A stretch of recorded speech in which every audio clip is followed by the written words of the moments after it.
Thank you for coming to visit me in my garden. You're watching A Walk in the Garden on NCTV, Norfolk Community Television. And I am Liz Davey. We're in my garden, and this show is a show that's been running in episodes since early this spring.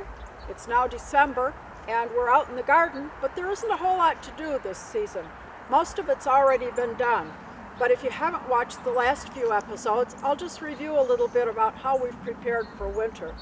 You'll notice I've put bushel baskets filled with oak leaves and a rock on top on all of my chrysanthemums, which I did not cut back.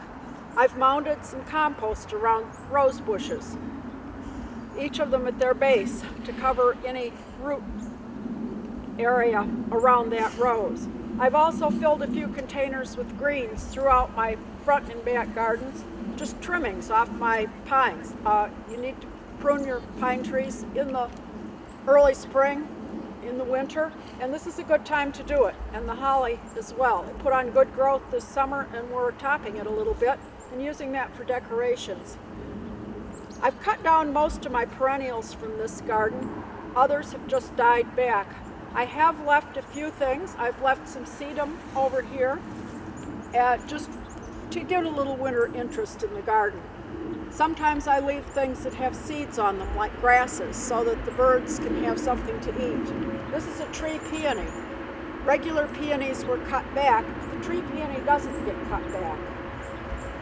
Also, if you have red twig dogwood, you want to leave that because it adds a lot of winter interest as it turns bright red in the winter. You need to watch now to see if deer are bothering any of your shrubs. If you notice deer damage, it's time to get out the deer spray again. I did spray it about 2 weeks ago. They will go after azaleas and rhododendrons at this season when they don't have anything else to eat. In the vegetable garden, I've left my raspberries. I'll prune those a little more towards spring, about the time that we burn our brush, which brush burning in Norfolk starts the end of January, but I don't usually get at it until about March or even April. It ends on May 1st, so you need to keep that in mind. You can, however, keep picking up brush during this season and putting it in a pile to burn, or else taking it over to be ground up at the transfer station. The garden has now been plowed for the fall.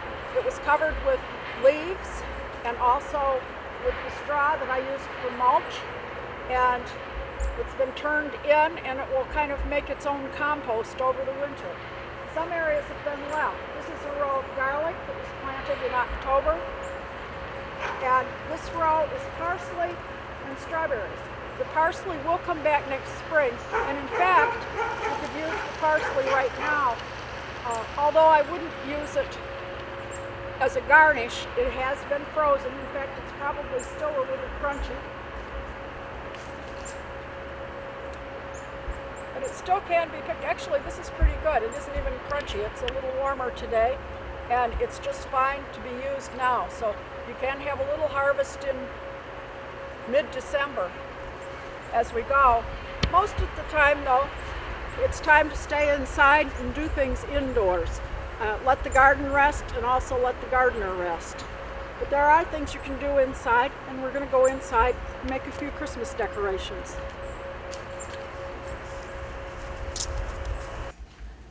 We're inside now, where it's a lot easier to work when the temperature isn't freezing your fingers. This decoration that I'm working on is a holiday decoration. Actually, it's a winter decoration because it will stay up all winter, and it will be moved outside to the front corner near the garage once it's finished, or almost finished. What I'm making is a topiary tree, and I've started with a fence post, which I've put a square piece of wood on the bottom and screwed it into the bottom of the post. On this, so I can put it in the flower pot, and then I'm holding it in with about 6 rocks piled on top of the piece of wood. This makes it more stable so that it will stand up. On the top of this, I've soaked 2 pieces of Oasis, which is the floral foam. You can get it at a craft store. And this is the wet foam. And I soaked it overnight last night. And then I let it kind of drip dry in the sink for a while. But it's still quite damp. And I've made a cage around that with chicken wire. And at the top of this cage, I have fastened it together with wire so that it sits up on top of the fence post. And I've folded it in on the bottom so that the Oasis is enclosed at the top of the post. It isn't all the way up, but that'll be fine once we start filling it with greens. My idea is to make a round ball shape on the top with cuttings of evergreen. And basically what I'll do is just start inserting pieces of evergreen. And I've got a whole box full of clippings. And we'll just push them into the Oasis. Some are short, some are long. We'll cut them as we go. I might want to fairly soon establish a top line. And I can do that with a taller piece. That one's even a little too tall.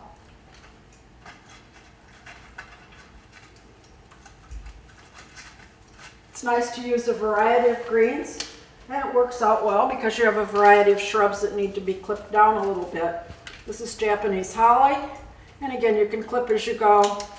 It won't be totally symmetric round, but it will be close enough. I'll add more over here. And I'll just keep filling this with cuttings until it's completely covered and you can't see any more of the green foam or the post. And I'll probably use shorter ones on the bottom and some of the taller ones on the top to fill in. If you have berries in your yard, you can use those. They always look nice in it. But you can just keep putting them in, gradually angling them down as you go.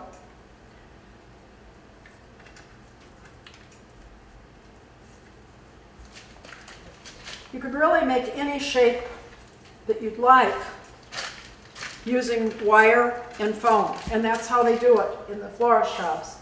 If you wanted to make a boxwood tree, which you've probably seen, if you have some boxwood that needs to be cut back, you can just use one piece of the floral foam, cut it into a, take a little off so that the top is smaller than the bottom, and just start putting in small pieces of cuttings of the boxwood. And you can have a boxwood tree. They really are not that difficult to make. And again, we'll just keep putting in little pieces to hide the floral foam.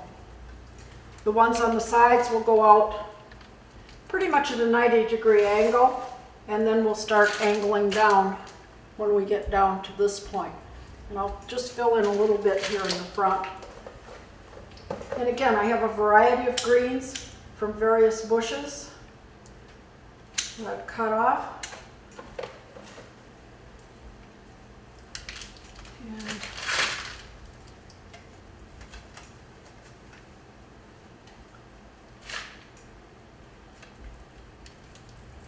And this is good because it can use some of the smaller pieces. You don't want to cut off huge pieces. Fill in.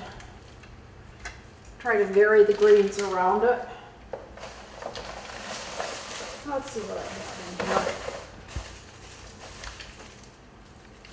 in here. I also have some holly to stick in. It takes a little while, but it goes amazingly fast once you get started and you have the little pieces of greens available.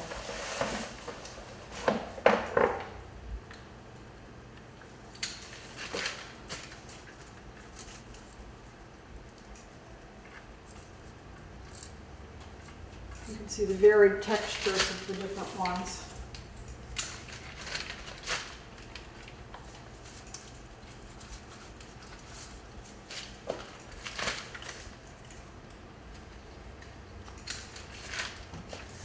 A little more holly.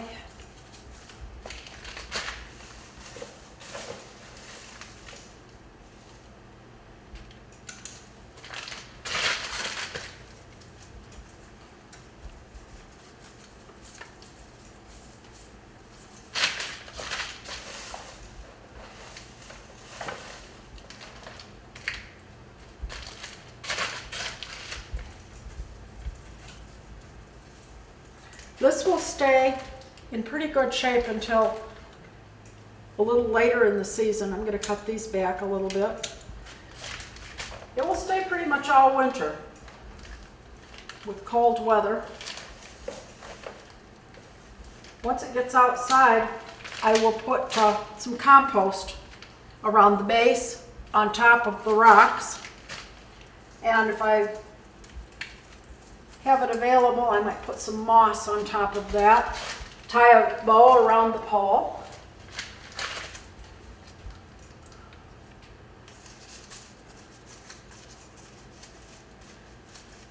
As I said, berries are nice to add. I don't have very many berries this year. The robins, a flock of robins came through and had a feast. Otherwise, I would have had some nice holly berries. Most of my holly berries are gone. I also had some winterberry, and they enjoyed that as well. Rose hips, if you have wild roses nearby, or ones in your garden that have made colorful rose hips, they look nice in here. Pine cones as well can be wired to sticks and inserted.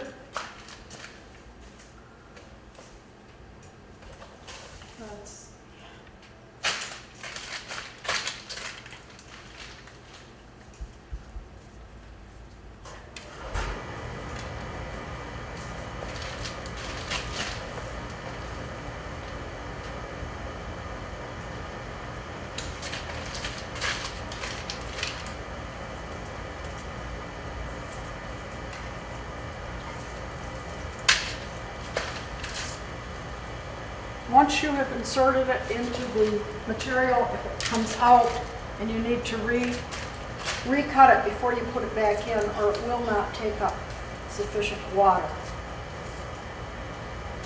But we're going to just continue going all the way around this and have a tree when we're finished.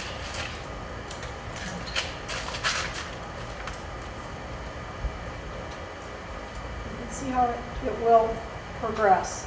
You won't see the oasis, and we can add various things to get a symmetric tree. And we need a little more of the, this one. Here. So you can see just the general shape this is going to take. And again, you can go through and any things that are too long, you can trim a little bit. Or replace with shorter pieces.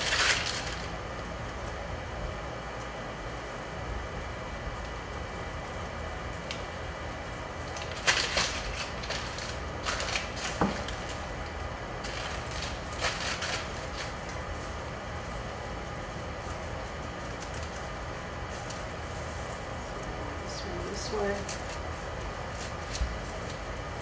How it sticks out. And you can see it's starting to take shape as we go all the way around. You'll see it.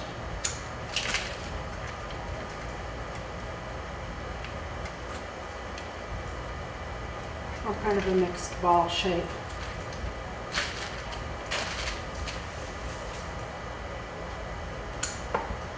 It can be as formal or as informal as you like. If you make it all with one material, that would tend to be a little more formal. I'm going for something that's more informal and has a mixed greens.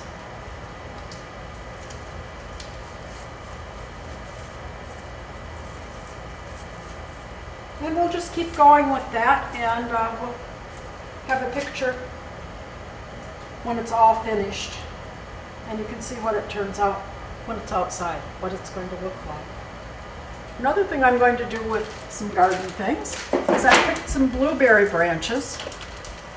And these would be normally pruned off anyway, third-year growth. And I have some spray adhesive.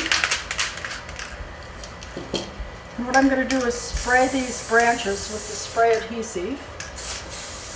This is a craft store product, and it can be used as a temporary spray. And I want to get all sides of them, so I'll turn them over.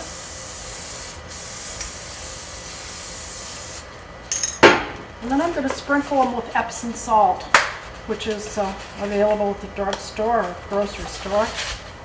And we're just going to sprinkle it with a little of this, and this will give the branches kind of a sparkly, snowy coating.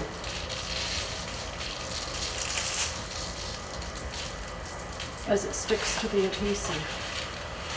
And that's why I'm working on paper.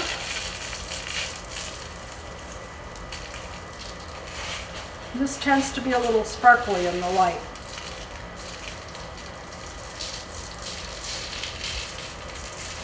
You just want to cover the branches as well as you can. Turn them and spray them again if you need to. I'll give them another spray on this side.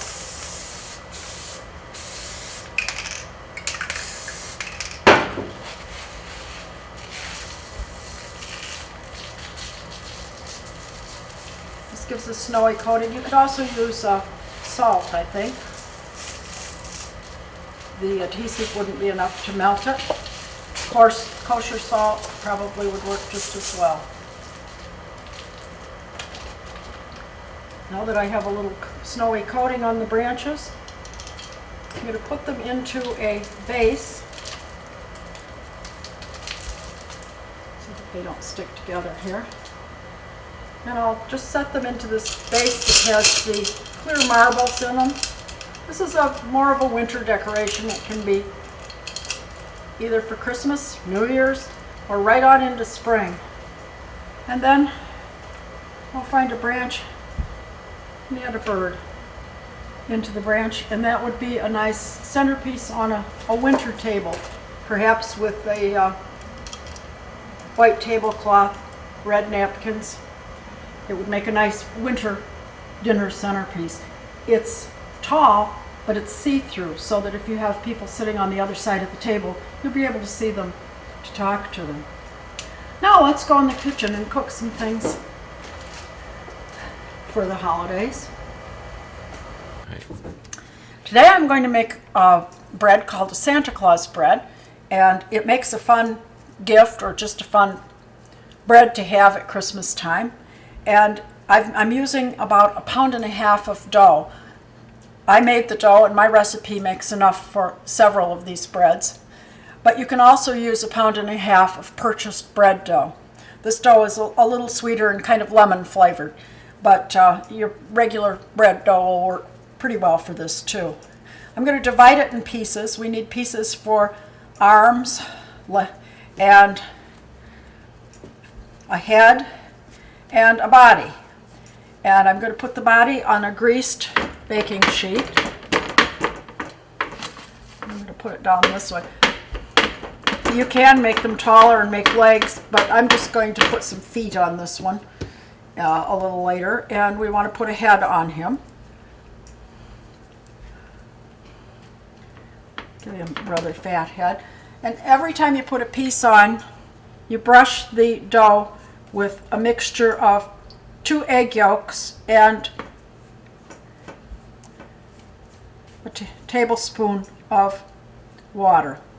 This makes kind of an egg yolk paint. And we're just going to keep brushing as we go. And I'll put the head on, and that will help stick them together.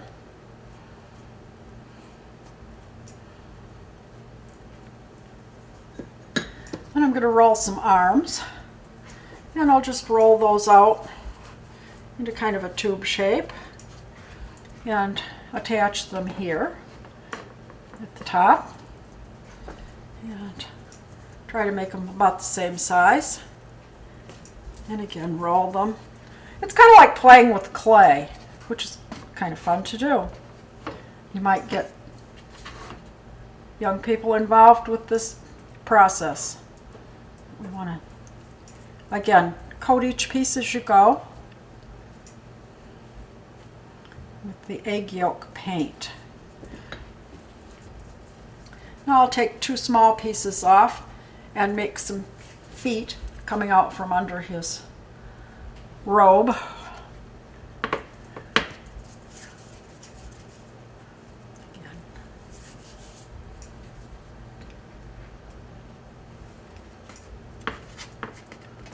It's a little bigger, so we'll take some away. And again, keep brushing him.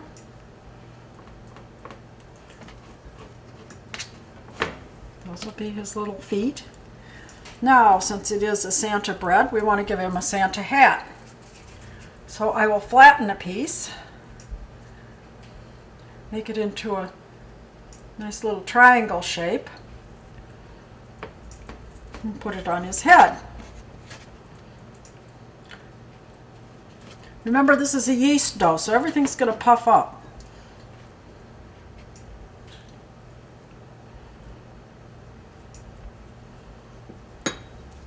We also need to give him a nice beard. So we'll work the same way with the dough.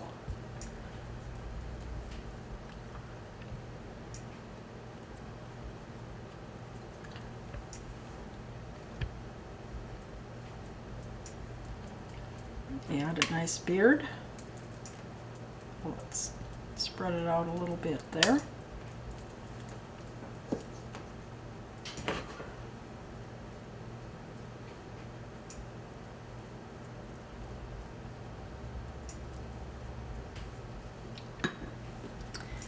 And now we need to decorate him a little bit. This is a bread that is, the name of it is Swiss Grittebans, and possibly not pronounced correctly, but it is the Swiss version of a German Christmas bread, St. Nicholas bread.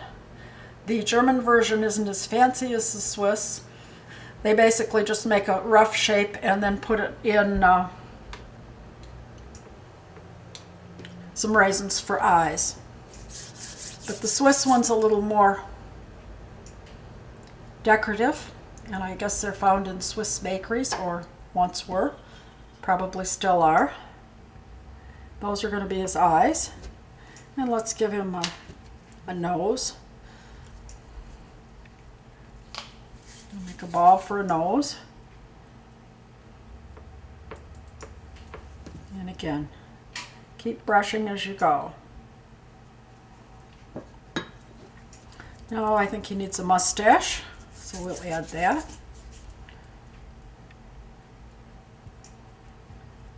Make it thinner in the middle.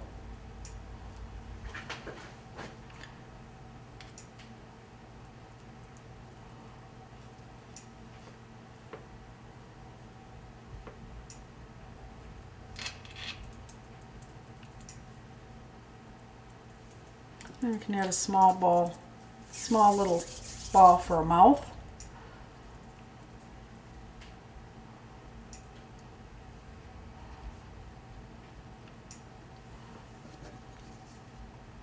And again, keep brushing with the egg yolk paint. And any parts that start to come loose, just poke them back in. And decoration.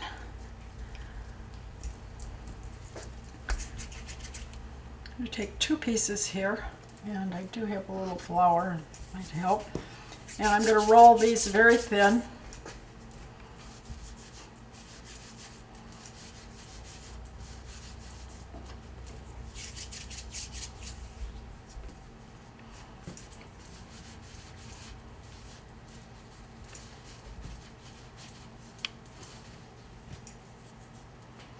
And twist them into a rope and put around the middle for a belt, and tuck it under a little bit.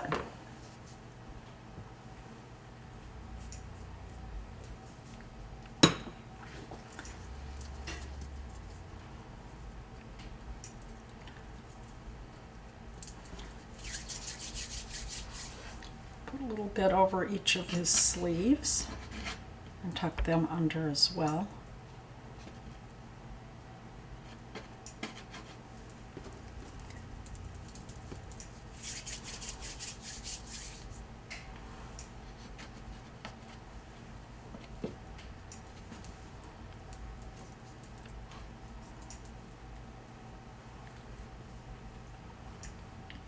Keep coating all of these pieces.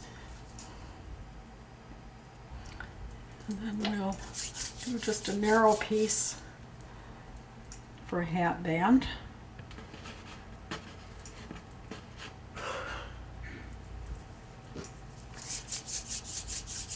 And use what's left at the base.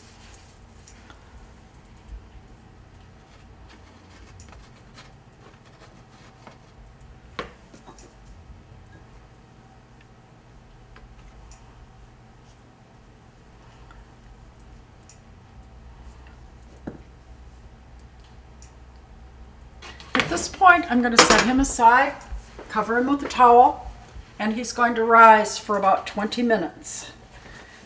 At that point, I will bake it at 400 degrees using a piece of foil if it starts to get too brown too fast. And when it's finished, it should be a nice dark brown, and there you have a Santa Claus spread. Garnishing them up a little with a piece of greenery here. And this is our Santa Claus bread that can be sliced and served with jam or butter.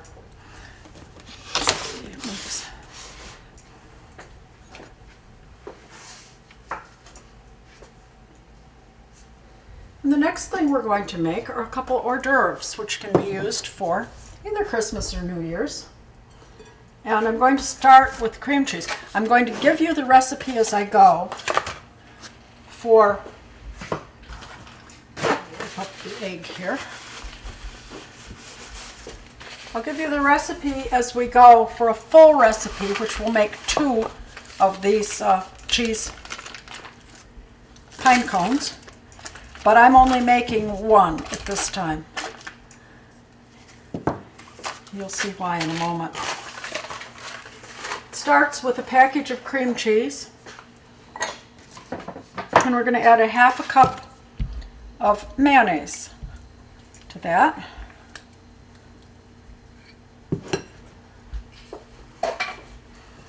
And I'm going to mix that well. The cream cheese has been softened, which means let it come to room temperature. Otherwise it would not mix in as well.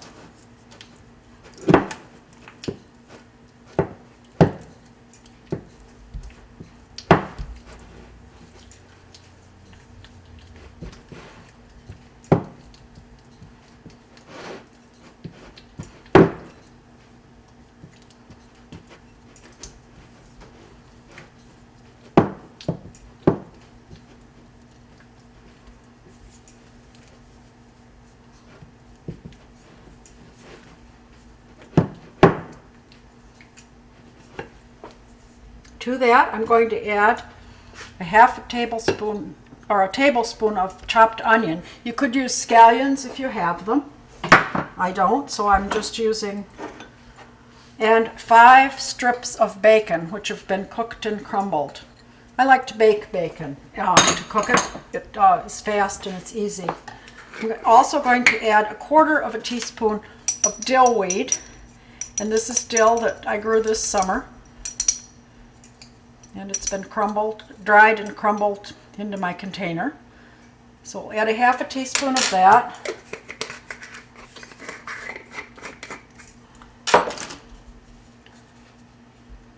And a few shakes of pepper. And mix that all together well.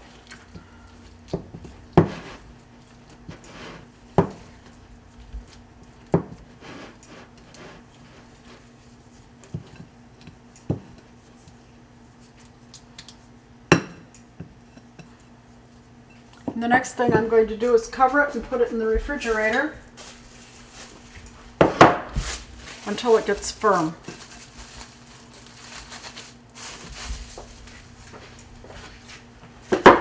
I happen to have some that I've already chilled so that we can complete this.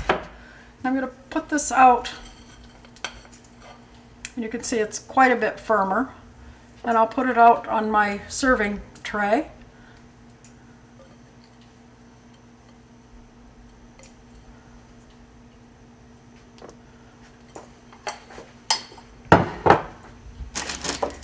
And these are almonds that I have roasted in the oven for about 15 minutes at 300 degrees. They're just toasted lightly. It makes them really delicious. And I'm just going to start studying this pine cone.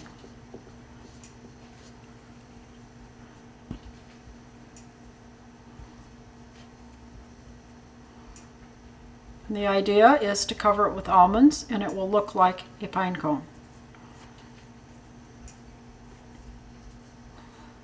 When we're finished.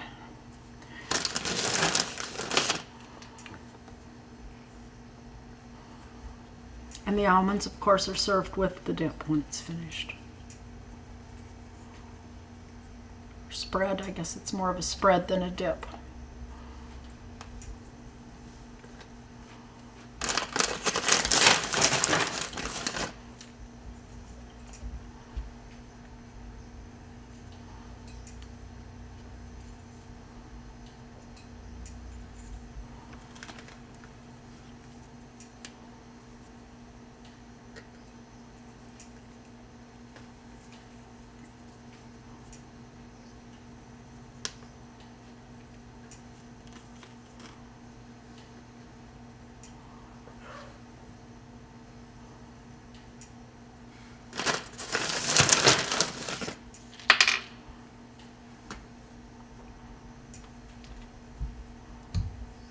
I'll just keep working up and overlapping these.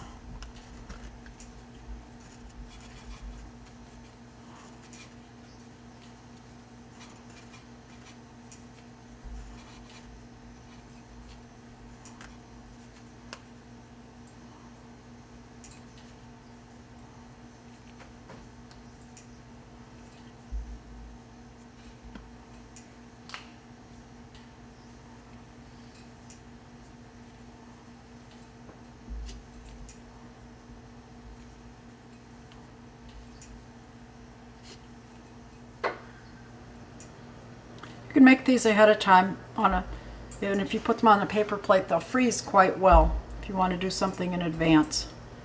And then take them out and let them thaw prior to serving them. And they'll be just fine.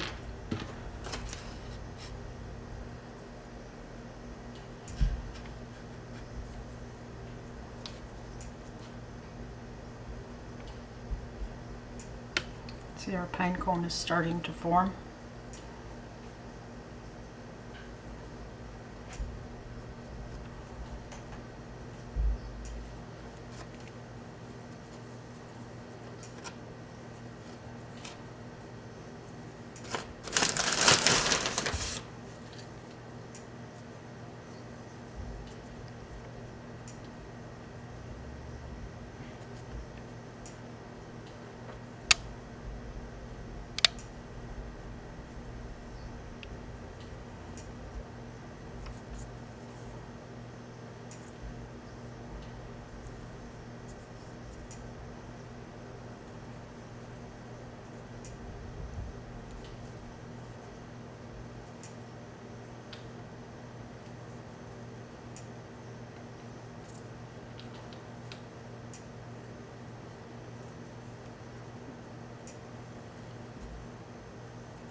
almost done.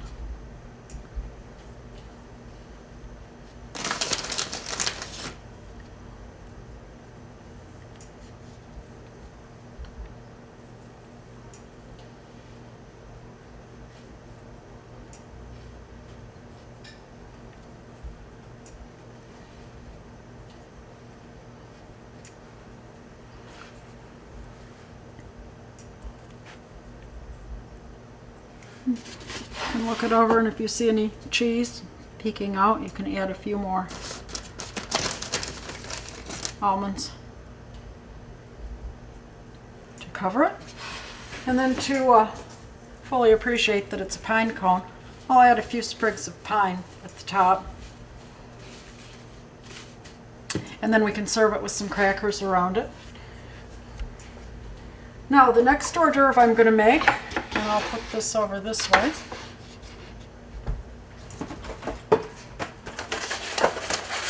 is one of probably the world's easiest hors d'oeuvre, and it really works if you want to make something in a big hurry.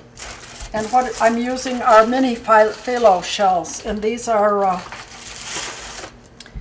a Greek, and you can make desserts, you can make hors d'oeuvres. I'm going to use them for hors d'oeuvres today. They're pretty plain little pastry shells that you can buy in the grocery store. And I'm going to put them on the tray. And then in the freezer section of the grocery store also, there's a product called frozen guacamole. And I'm going to just put a little dab of the guacamole in each of the shells.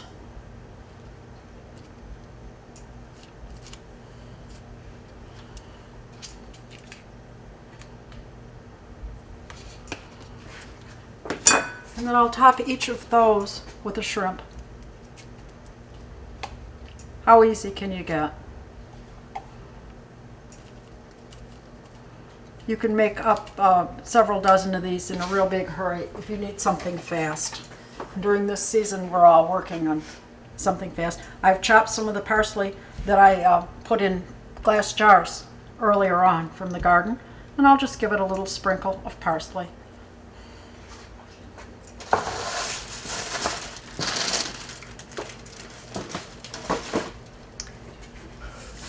And then we can add some crackers in a bowl, and we're all set for the holiday party. And I thank you for joining us. Buddy and I wish you the happiest of Christmases and a wonderful new year. We'll see you again in 2015 as we start in again with another series of shows starting in January this year. And we'll see if we can get the garden going and order some seeds. Thank you for joining me. I'm Liz Davey. This is NCTV, Norfolk Community Television, and this has been A Walk in the Garden.